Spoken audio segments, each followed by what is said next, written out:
ایک French brigade Anatolia کے ساحل کمکیل کے مقام پر بھی اتری، مگر وہ یہاں زیادہ دیر ٹک نہ سکی، اس لیے اسے واپس ہونا پڑا۔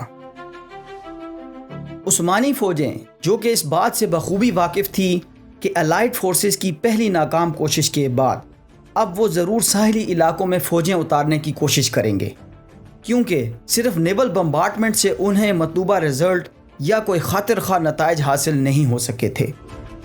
اس لیے عثمانی ملٹری لیڈرشپ نے درہ دانیال کے اطراف اپنی زمینی فوج کو اور بھی مضبوط اور منظم کرنا شروع کر لیا۔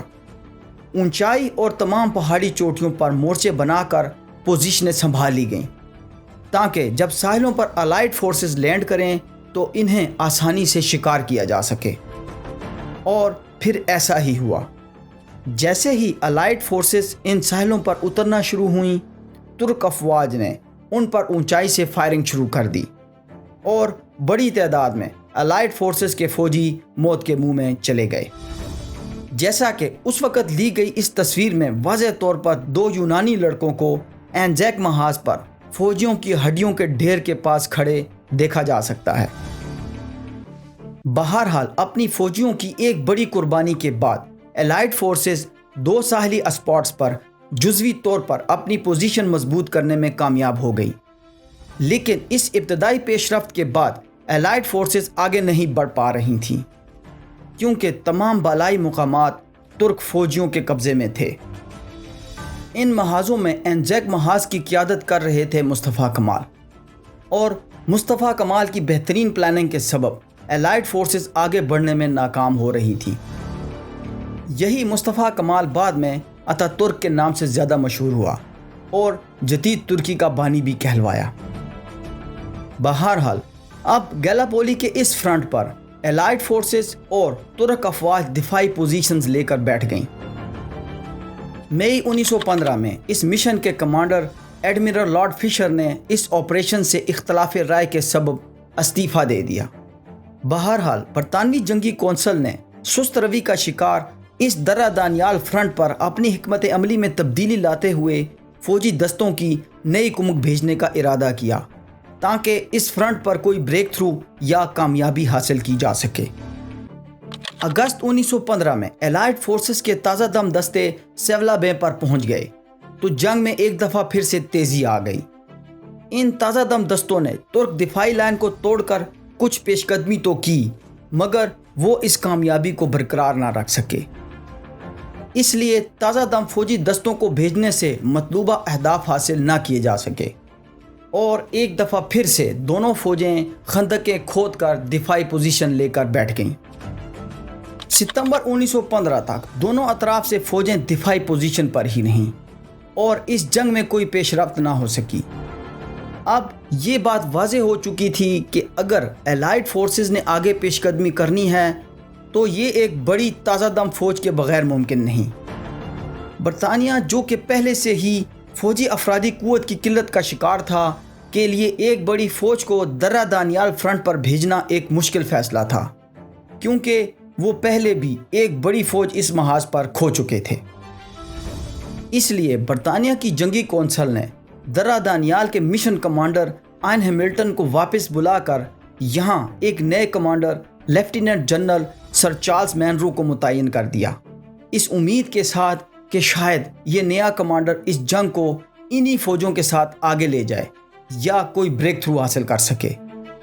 مگر سر چارلز مینرو کو بھی جلد یہ احساس ہو گیا کہ واقعی میں اگر الائڈ فورسز کو اس جنگ میں کوئی بریک تھرو حاصل کرنا ہے تو نہ صرف تازہ دم فوج کے دستے بھیجنے ہوں گے بلکہ موجودہ نفری کی تعداد میں ایک بڑا اضافہ بھی کرنا ہوگا۔ یہی سفارشات سر چارلز مینرو نے برطانوی جنگی کونسل کی ہائر اتھارٹیز کو بھیج دی۔ برطانوی جنگی کونسل اب یہ بات جان چکی تھی کہ مشن کمانڈر تبدیل کرنے سے گراؤنڈ ریالٹیز تبدیل نہیں ہو سکتی۔ اگر کوئی بریک تھرو حاصل کرنا ہے تو 1 لاکھ کے قریب فوجی نفری مزید دینا ہوگی، جو کہ ان کے لیے اس وقت دینا ناممکن تھا۔ اس لیے اس کمپین کو ختم کرنے کے احکامات جاری کر دیے گئے۔ اس کمپین کو تاریخ میں بیٹل آف گیلاپولی کے نام سے یاد رکھا گیا، کیونکہ زمینی جنگ گیلاپولی کے ساحلی علاقوں میں جاری تھی۔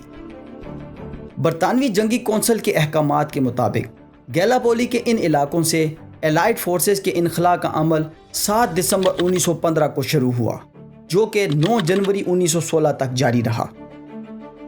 الائڈ فورسز کی درہ دانیال یا گیلاپولی کمپین ترکوں کی بے مثل مزاحمت اور شجاعت کے سبب ناکام ہو گئی، اور الائڈ فورسز کو ایک بڑے نقصان کے ساتھ اپنی اس کمپین سے دستبردار ہونا پڑا۔ اس فتح نے ترکوں کے حوصلے بلند کر دیے۔ ونسٹن چرچل، جو کہ اس جنگی مشن کی اوورآل کمانڈ کر رہا تھا، کو اس کے عہدے سے ہٹا دیا گیا، لیکن برطانیہ نے اپنی اس ہاری ہوئی جنگ کا بدلہ اوٹمن امپائر سے شریف مکہ حسین بن علی کی مدد کے ذریعے حجاز مقدس کے علاقے توڑ کر لیا۔ آگے کسی ویڈیو میں ہم اس پر تفصیل سے بات کریں گے۔ دوستو، ہمیں امید ہے کہ اس ویڈیو سے پہلی جنگ عظیم سے متعلق آپ کے علم میں بہت اضافہ ہوا ہوگا۔ اگر ایسا ہے تو ہماری حوصلہ افزائی کے لیے ویڈیو کو لائک اور چینل کو سبسکرائب ضرور کریں، اپنا حلقہ احباب میں شیئر کریں اور کومنٹس کے ذریعے ہمیں اپنی قیمتی آراء سے ضرور آگاہ کریں۔ اپنا بہت بہت خیال رکھیے گا۔ اللہ حافظ۔